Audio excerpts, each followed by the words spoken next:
of star-forming galaxies from MOSDEF and CANDELS. Give it back later. All right, so how's the volume? I'm going to be talking about work that I've been doing as part of the MOSDEF collaboration and also with other collaborators, so away from theory land into data land. So to sort of set the stage, I'm broadly speaking interested in understanding galaxies as they have existed in the past. So moving backwards, the era I've been focusing on is about cosmic noon, whether you hate the name or not, redshift 1.5 to 3. And so setting the stage, some of the things we want to understand is how do these differ from nearby galaxies. So we know that these galaxies have higher average star formation rates. This is the epoch of the maximum cosmic star formation rate. We know these things are smaller at fixed stellar masses, and we know they're generally have a lot of lumpy morphologies. And this is sort of an overview of some of the things we know. But what I wanted to sell and really emphasize is photometry is great, but spectroscopy is really awesome. And really with spectroscopy, you're going to be able to get information to really start dissecting more detailed physics of galaxy properties. And so for a long time, this was very challenging to get a lot of galaxies at this sort of era because it was just a tough, a lot of the rest frame optical was shifted into the near infrared. But recent near infrared multi-object spectrographs is really opening this up. And so there's a wide variety now in the last 5-10 years of surveys letting us study thousands of galaxies at this population. So for what I'm focusing on today is MOSDEF. So to introduce the survey, this is the MOSFIRE Deep Evolution Field Survey, looking at 1,500 galaxies selected from the CANDELS fields using the 3D HST catalogs and getting rest frame optical spectra from the Keck MOSFIRE instrument. So we looked at 3 redshift bins, basically trying to go into the atmospheric windows, basically giving us redshift 1.5, 2, and 3 to roughly twiddle 3. So what nice wide variety of stellar masses and star formation rates.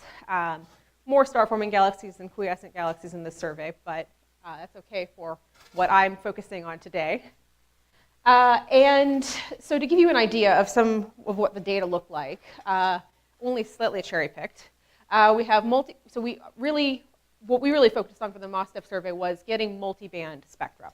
So here's a star-forming galaxy, so we have JH and K getting lots of the nice rest frame optical emission lines for a star-forming galaxy, and here is, it's the brightest quiescent galaxy, but see some nice absorption features as well. And so really, what we were trying to leverage here is the multiband spectra together with the awesome multiband photometry available from the CANDELS and the 3D HST survey. So we have all our data, and we are working to get it all cleaned so it's going to be released. We met our goal, so there are 1,500 galaxies. The final redshift release is actually already available on our survey page, and stay tuned in the relatively near future for complete data sets. Sorry, I don't have a promised date on that. The questions I wanted to focus on is really looking at kinematics and using kinematics as a secondary way of looking at mass. So the questions I sort of wanted to focus on today is, okay, are these galaxies disk? Using kinematics as a secondary probe of their mass to try to say what can we learn about mass budgets, how are the dynamical structures relating to other properties, and then really trying to leverage the fact that we've got a large sample of galaxies to try to start looking at trends both in population at a given redshift and between redshifts. So our final kinematic sample from MOSDEF is 708 galaxies spanning these 3 redshift bins. So here on the left, I've got star formation rate versus stellar mass. The darkest blue is the redshift 1.5 bin, the medium colored blue is the redshift 2 bin, and the light green is the redshift 3. And so a nice sort of representation of stellar masses and star formation rates, and a nice spread also. So here is stellar mass versus the effective radius from the CANDELS, basically rest frame optical imaging. So nice range of stellar masses, star formation rates and sizes. And what we've done is we've really looked at kinematics not only with H alpha, but also looking at the O3 lines and H beta, because from the current limitations of instrumentation, we couldn't get it's not possible to get H alpha rest frame for the redshift 3 galaxies. All right.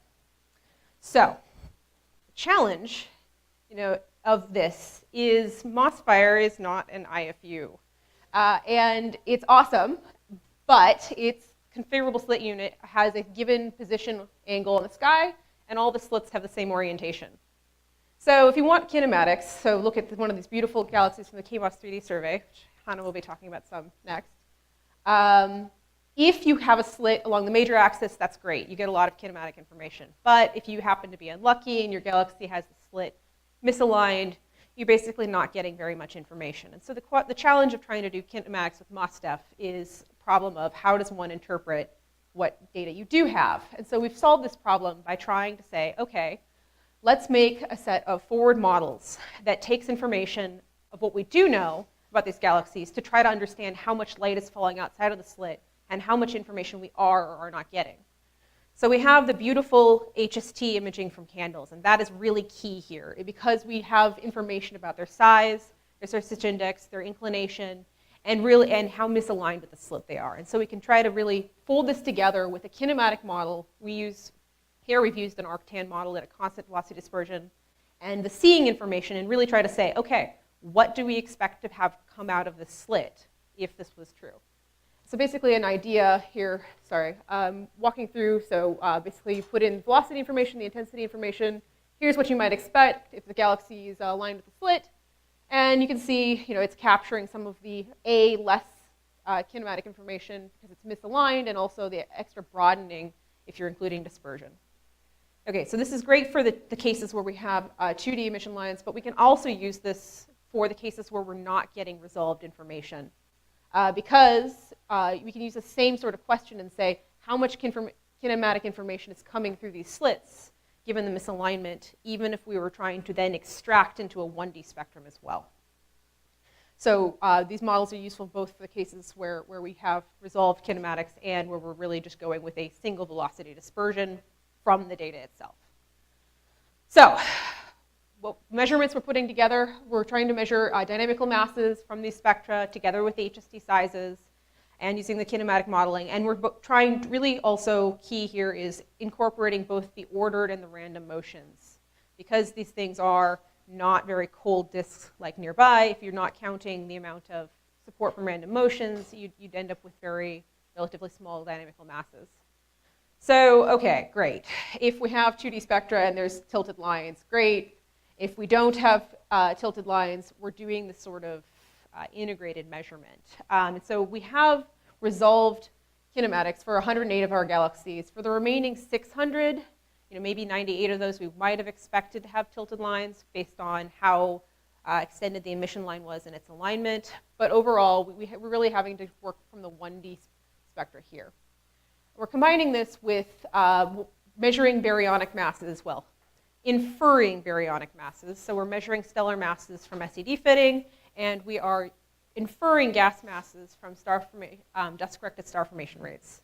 And so here we're using a combination of Balmer decrement corrected star formation rates and then using either emission lines plus stellar continuum modeled AVs or at worst, SED star formation rates. Been really trying to prioritize the better star formation rate indicators.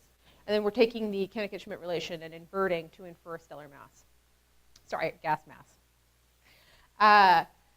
Okay. But to do the kinematic measurements for the cases where we have no tilted lines, we're having to assume a V over sigma to really be interpreting the kinematics. But the good news is we actually have a way of trying to walk this out in a statistical sense. Because if you assume you have no dispersion, you would end up with a sort of residual trend with inclination on the population-wide. So we can walk this out and try to get an ensemble average, V over sigma. So we use that in bins of stellar mass, redshift, specific star formation rate, size, baryon surface density, and really trying to augment not only the galaxies where we have specific information, but moving into using those extra 600 galaxies. So, moving on to the results. So first, looking at internal galaxy structure. So what I'm showing here is just the galaxies we had detected rotation, and it was 1 sigma detection at least rotation velocity. So V over sigma versus stellar mass here. And the colors are, again, dark blue for redshift 1.5, medium blue for redshift 2, and the green for redshift 3. And I'm showing medians of these individual galaxies. So this is the 108 galaxies.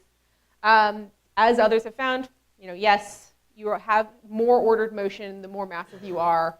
And maybe there's little bits of splitting between redshift, but it is a little, so okay, this is not too crazy. Also looking at, what I want to highlight here today is looking at this V over sigma also as a function of specific star formation rate, which one might expect to correlate with global gas fraction. And so we definitely see a decrease of V over sigma. So the more rapidly you're forming stars, maybe you have a lot higher gas fractions. Maybe you would expect to have a much more turbulent, less well-ordered, on average, disk. And so seeing this actually at sort of all three of our redshifts is suggestive here. Formally, with the individual data points, it's a little bit stronger with the specific star formation rate, but broadly speaking, this would sort of be, so is it most closely tied to the gas fraction, and so in that sense, disk settling, or is this, as Raymond Simons and Susan Casson in the Sigma survey, looking at stellar mass and basically saying, you're really getting an ordered disk past a mass threshold. Both would be consistent. I think honestly, in some ways, these things are tied because more massive generally is less specific star formation rate. More massive galaxies tend to have lower specific star formation rates. So now to put our ensemble averages for the unresolved ones in, broadly speaking, these are also very consistent with the measurements where we had individual V and sigma for each galaxy. So these are the diamonds, is this ensemble measurements within bins of stellar mass and redshift, and then bins of specific star formation rate and redshift. And yes, in some cases, we don't have good constraints, as you can see. I would argue very reasonable error bars, but suggesting that, yes, these trends are robust and also not just limited to the ones where we're getting the individual measurements. So now dissecting for the ones where we have the individual measurements, V and sigma separately. Okay, so not entirely surprising that the strongest correlation is between velocity and stellar mass, because you would expect velocity to be tracing kinematic potential. All right.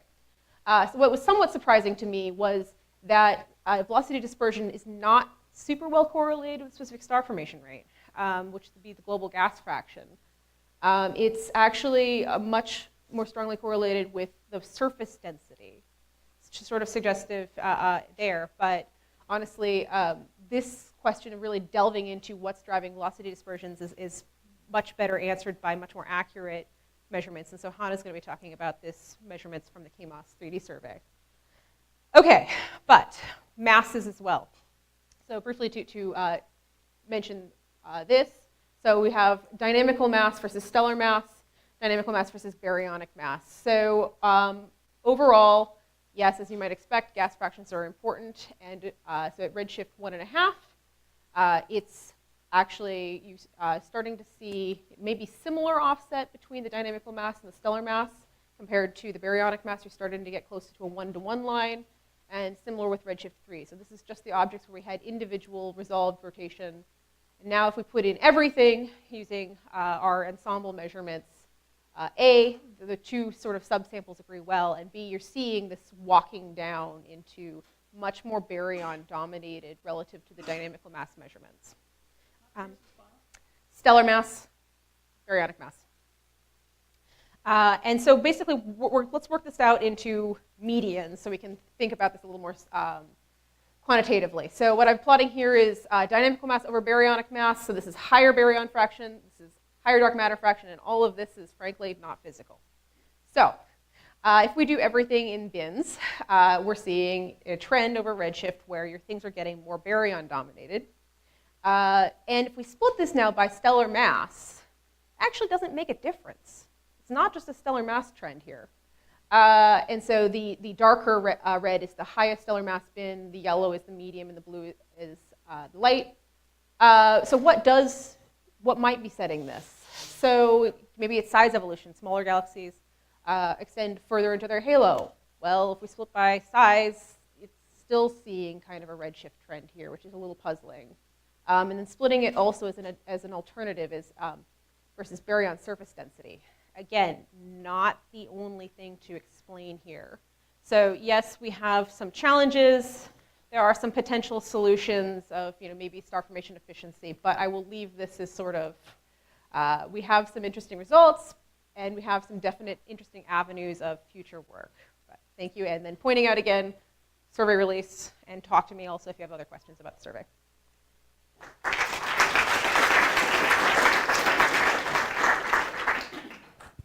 Questions?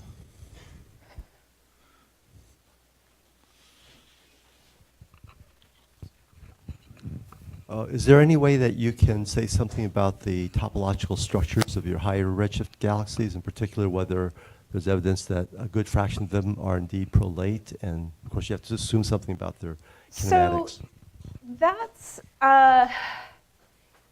if you were to assume a prolate mass potential, it would help part of our problem of the mass budget, because you would be assuming a certainly different, so the way we do the dynamical mass is through a virial coefficient in this case.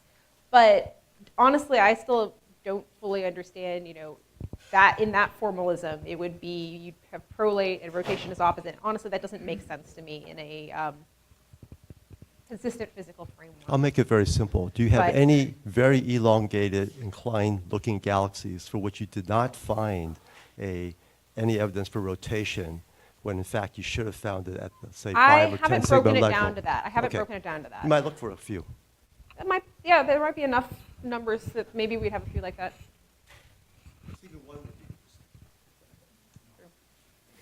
Joel? Just to clarify that issue, these prolate galaxies, according to our simulations, are supported by anisotropic velocity dispersion. That is, the stars are. So the stars should not be significantly rotating. The gas, however, which is what you're going to be measuring, is almost always supported by rotation. So Which it's a axis? confusing situation. The axis is often not aligned. Okay. Yeah.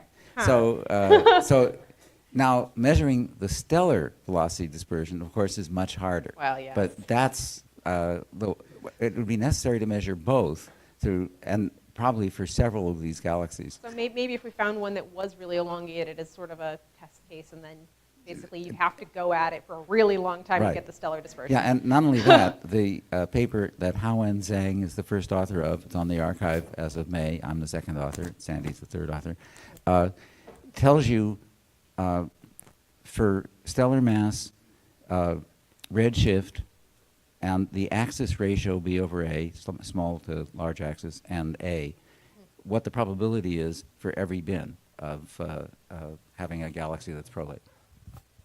So that's a good way to find which ones. The CANDELS fields, which are exactly the fields you're looking at. I can catch you later. Okay, thank you.